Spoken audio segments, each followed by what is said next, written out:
Bom, pessoal, vamos dar início à nossa primeira unidade, né, da disciplina de programação de dispositivos móveis. No começo, a gente precisa iniciar falando sobre introdução à computação, né, nesse caso mais específico, a computação móvel. Nós temos uma evolução, né, bem constante, na verdade, via de saltos, né, mas é uma evolução que nunca parou. E a gente tem que remontar aí a década de 50, né, quando nós tínhamos computadores ainda ocupando grandes espaços. Muitos deles ocupavam prédios inteiros. E o tempo foi passando, a gente foi conseguindo desenvolver equipamentos cada vez mais modernos, de maneira que não só esses computadores que na década de 50 ocupavam esse espaço absurdo, consumiam muita energia, a tecnologia utilizada, né, na maioria dos casos, a válvula, ela utilizava bastante eletricidade, não eram muito eficientes, né, nesse aspecto, e não só eles diminuíram, e a cada ano, né, que ia passando e diminuindo, iam aprimorando essa tecnologia. Na década de 90 a gente já tinha computadores portáteis, né, no caso computadores de casa, mas não era simplesmente uma redução no tamanho. Um computador desse, na década de 90, que você tinha na sua casa, era imensamente, em ordens de magnitude mais potentes do que os computadores lá que a gente tinha, consumindo aquele monte de energia, mão de obra e tudo, ocupando um espaço imenso na década de 50. Então ele ficou muito mais compacto e muito mais poderoso. E aí essa tendência ela se perpetuou até os dias de hoje. Hoje nós já temos dispositivos também muito menores, né, muito mais compactos e no nosso caso, né, no caso dos smartphones, é, com uma capacidade de processamento também muito maior do que os computadores aí na década de 90. Então, na verdade, hoje o smartphone tem seguido uma tendência, alguns desses dispositivos móveis, inclusive de substituir é, os dispositivos desktop e esses outros tipos de equipamento. Então, a ideia é que no futuro próximo, né, e isso já tem virado uma realidade dentro de alguns fabricantes, não se tenha distinção entre o poder de processamento de um smartphone e o poder de processamento do computador que está lá ligado na tomada, lá na sua casa, né, em cima de uma escrivaninha, enfim. Então a ideia é que esse poder de processamento aumente dentro dos dispositivos móveis e isso, consequentemente, nos permite mais recursos para desenvolver novas aplicações, novas pensar novas formas de interação, de recursos e de tecnologias que a gente pode utilizar. Tá? Então, no caso da computação móvel, o que seria de fato? Né? Na verdade, esse conceito ele se baseia na capacidade de a gente mover os serviços, né? Carregar os computadores conosco. Né? Então, a ideia seria que a gente tenha a mobilidade, a possibilidade de carregá-lo, de levar de um ponto a outro, e, obviamente, isso nos permite ter acesso a diferentes aplicações, tá? Independente de onde eu estiver, eu poder carregar comigo esses dispositivos. Então, esse é o conceito inicial, né, básico de computação móvel. Mas ele hoje não é o conceito mais moderno, ele não se traduz na tecnologia mais moderna, como a gente vai ver. A tecnologia móvel, ela é basicamente o que nos permite hoje, é, é o que nos estimulou a desenvolver dispositivos como smartwatches, essas pulseiras, né, fitness, que hoje você tem, que são também inteligentes, que a gente costuma chamar de smart bands, tablets, computadores. Aqui no caso a gente tem também a tecnologia móvel, de certa forma fomentou, né, estimulou o desenvolvimento de computação em nuvem, exatamente para que a gente possa carregar os nossos dispositivos, trocar de dispositivo e ainda ter acesso aos dados. Então isso também é uma consequência da computação móvel. Algumas dessas aplicações que a gente fala, né, de portabilidade, de como colocar a computação móvel nesses lugares, a gente já percebe em diversas situações. Hoje, estacionamentos de carro já estão automatizados, né, já estão com dispositivos sendo transportados para lá e nesse caso, sensores, né, que avaliam quais são as vagas que estão sendo ocupadas, por consequência, eles podem te dar uma estimativa de quantas vagas estão disponíveis, se ele está lotado, isso sem precisar intervenção humana. Então a ideia é exatamente disseminar essa tecnologia, né, torná-la portátil. Claro que isso era algo impossível, impraticável de fazer algumas décadas atrás, porque não havia portabilidade para esses dispositivos, não havia como se instalar dispositivos pequenos, né, ou móveis para poder realizar esse tipo de aplicação. Tá? Um outro exemplo clássico, né, é o que a gente fala hoje na automação residencial, né, que a gente fala, chama também Smart House, né, é o conceito que seria a possibilidade de se controlar diversos elementos, diversos aspectos das casas utilizando dispositivos móveis inteligentes, né, e portáteis.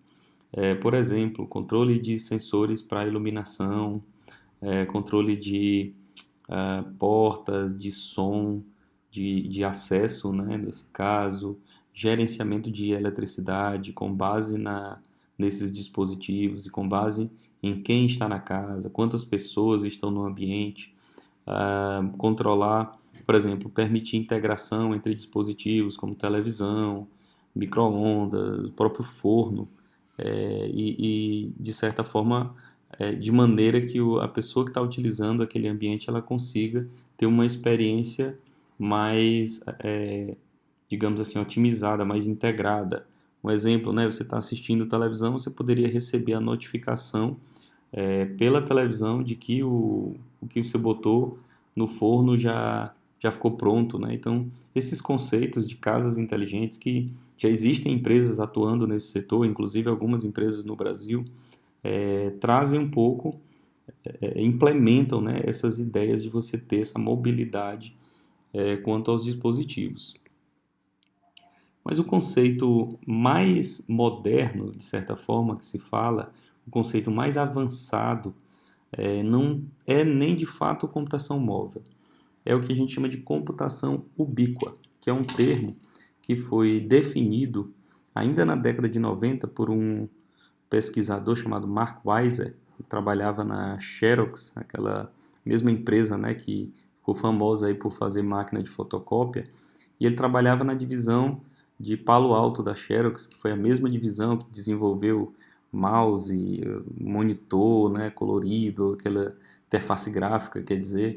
Então, era um time que tinha projetos bem avançados, e ele, como fazia parte desse time, ele imaginou ainda na década de 90, né, escreveu um artigo chamado Computador para o século XXI, em que ele definiu o termo de computação ubíqua, né? Lembrando que naquela época a gente não tinha nem sequer a metade da capacidade de processamento que tem hoje, não tinha a tecnologia toda que tem hoje, mas ele, estudioso da computação, já conseguia imaginar, né, olhando o progresso que se tinha a cada ano, ele fez uma previsão, né, que seria o que a gente chama de computação ubíqua. E qual era a ideia da computação ubíqua? Ele diz que não é o fato simplesmente de se carregar o celular ou algum dispositivo para um lugar ou para o outro que vai fazer a diferença. A ideia da computação ubíqua é que os computadores estejam presentes em tantos lugares, em tantas atividades, em todo canto, que você sequer perceberia a existência da tecnologia ao seu redor. Um exemplo que se compara com relação à computação ubíqua é o papel, com o próprio papel, o papel e o lápis, né, e a caneta. Alguns milhares de anos atrás não se existia papel e caneta. Se você queria gravar alguma coisa, né, salvar, guardar alguma mensagem, você ia pintar na parede ou ia escrever aquilo ali numa pedra, né, rachar, fazer rascunhos, rasuras, no caso, arranhões, né, no caso, numa pedra. E depois da invenção do papel e da escrita e desses mecanismos, alguns milhares de anos atrás, essa tecnologia, porque foi uma tecnologia nova que surgiu, ela foi se popularizando e se popularizou tanto que hoje nós olhamos para o papel não como uma tecnologia, mas como algo simplesmente que faz parte de nós como sociedade, né, da nossa vida e tudo, do ser humano mesmo. E a ideia dele é que o computador chegue nesse ponto, a computação ubíqua. O desafio seria esse ponto. Não é só simplesmente levar a tecnologia e colocar ela em todo canto, mas é fazer com que ela fique imperceptível, que ela simplesmente funcione. Quando você pega um papel para escrever, você não precisa pensar, né, ali o que tem que fazer. Antigamente você talvez ainda tivesse que ir atrás de uma tinta, né, botar uma pena lá na tinta para poder escrever no papel. Hoje nem isso mais, você simplesmente sabe que funciona, está ali, está disponível o tempo todo e você dá aquilo ali como se fosse parte da sua vida. E essa é a ideia do ubíquo, da tecnologia estar em todo lugar. Hoje a gente já tem, basicamente, exemplo de tecnologia que praticamente está ubíqua.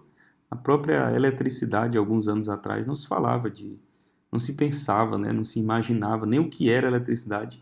E hoje ela está em todo canto, está em todos os equipamentos, está em todo lugar, e ela já é algo que está ubíqua na nossa vida. Então a ideia desse conceito é que essa evolução vai ocorrer também na computação e a gente precisa fazer com que esses dispositivos não só sejam móveis, mas que eles estejam ubíquos, que eles funcionem, né, que eles nos levem até essa computação ubíqua. Tá? Então, quais são as principais características desses dispositivos hoje, né? Nós podemos elencar, dentre as principais, a portabilidade, a usabilidade, a funcionalidade e a conectividade. No caso da portabilidade, é essa capacidade, né, de simplesmente de ser fácil de transportar, né? Hoje, e essa facilidade de transportar ela é relativa, né? Algumas décadas atrás, você ter um computador desse que você podia colocar em cima de uma mesa era considerado muito fácil de transportar. Você podia pegar esse computador, né, tirar o computador, o gabinete, teclado, mouse, colocar no bagageiro do carro e levar de um lugar para o outro. O que era inconcebível se você voltasse mais alguns anos atrás e você tinha um computador ocupando o espaço de uma casa inteira. Então, para quem tinha um computador ocupando o espaço de uma casa inteira, ter um computador em cima de uma mesa, por maior que seja ali, pesado que fosse, a gente já pensava que ele era mais portátil, né? E tinha maior portabilidade. Pouco tempo depois, a gente já inventou notebooks, né? E os notebooks muito mais práticos, né, para carregar do que aquele monitor grande de CRT, né? Aquele monitor mais antigo, tradicional. E então os notebooks era o que era considerado o que era mais portátil, né? Tinha maior portabilidade. Agora nós estamos numa outra fase.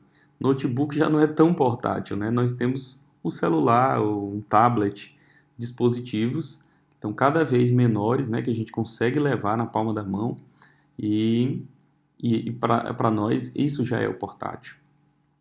Mais recentemente a gente já vê smartwatch, né? Dispositivos vestíveis que são menores ainda. Por consequência, a gente tem dispositivos ficando mais portáteis, né? No futuro, espera-se que a gente vai ter dispositivos cada vez menores, o botão de uma camisa até coisas menores, e a gente vai poder transportar esses dispositivos para os lugares, aumentando ainda mais essa portabilidade. Então, a portabilidade ela é uma dessas características que a gente precisa e ela está sempre avançando, né? A gente está conseguindo cada vez mais aumentar essa funcionalidade, essa característica. Outro ponto seria a usabilidade, né? Que a gente tem que ter um dispositivo utilizável em diversas situações, em diversos ambientes, por diversas pessoas também. Então, é o caso de eu não ter nenhuma restrição quanto ao uso do dispositivo.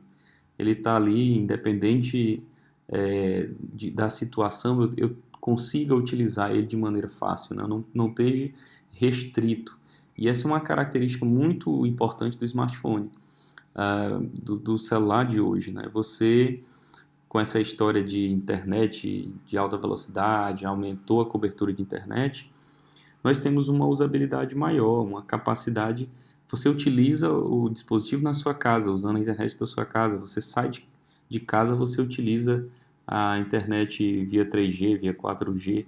Então, não te impede a usabilidade. Você vai ter a facilidade de usar aquele dispositivo em qualquer local, né? Mesmo que você tenha, às vezes, uma impossibilidade, alguma digamos, uma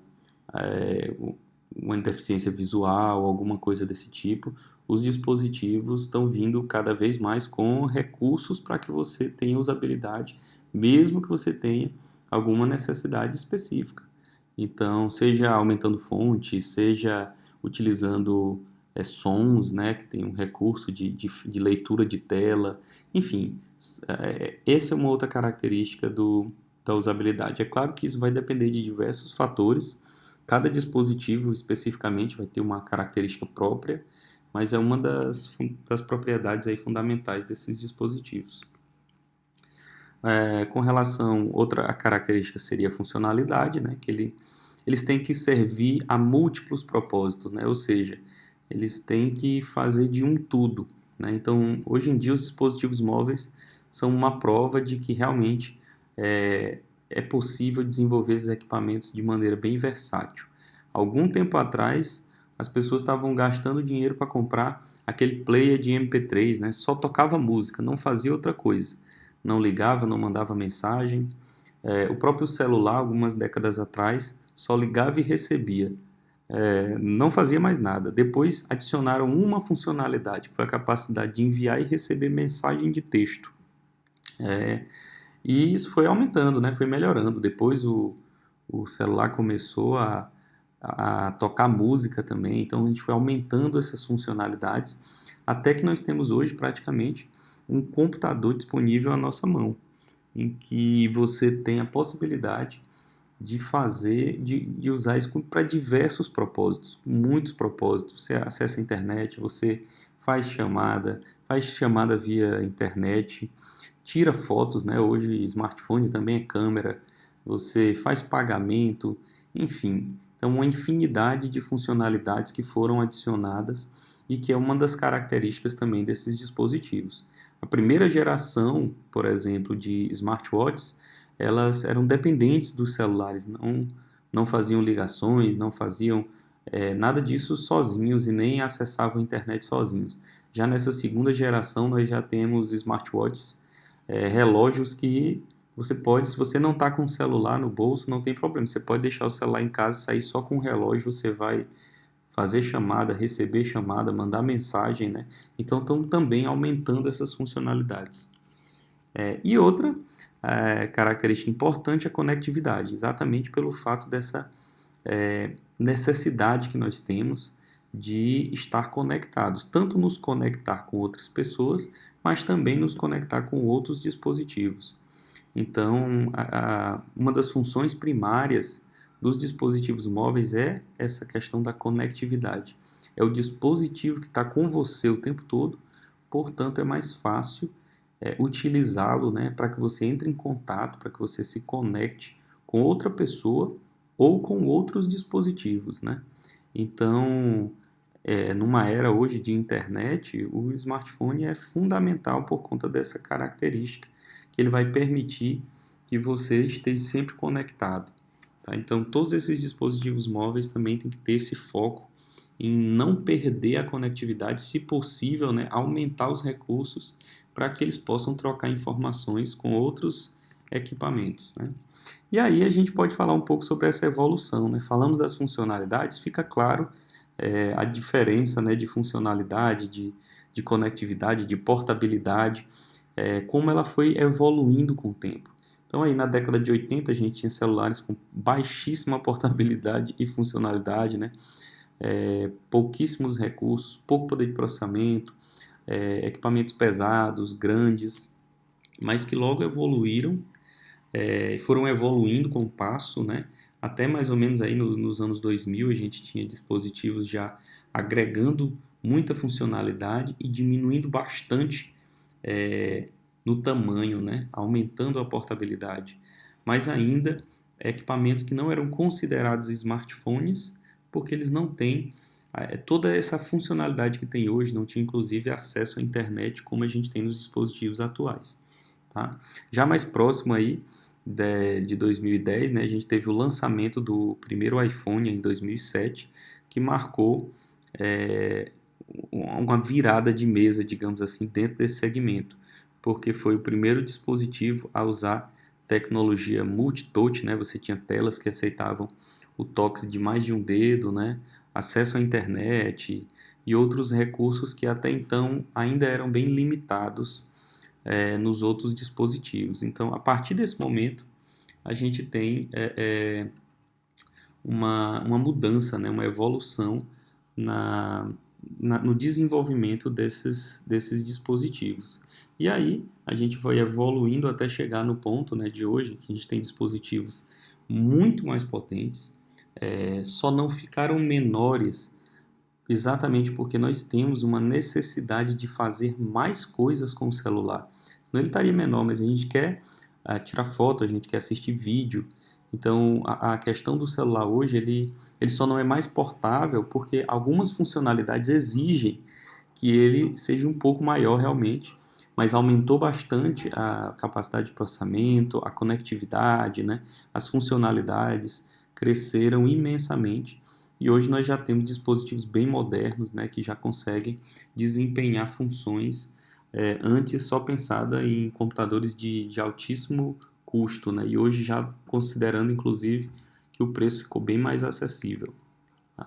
Então é isso. Eu queria que era que todos entendessem, tivesse essa visão geral, né, do smartphone, de como se dá esse processo de desenvolvimento, pensando nessas características.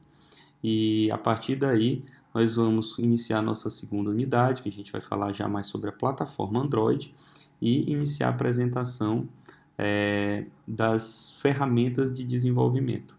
Obrigado.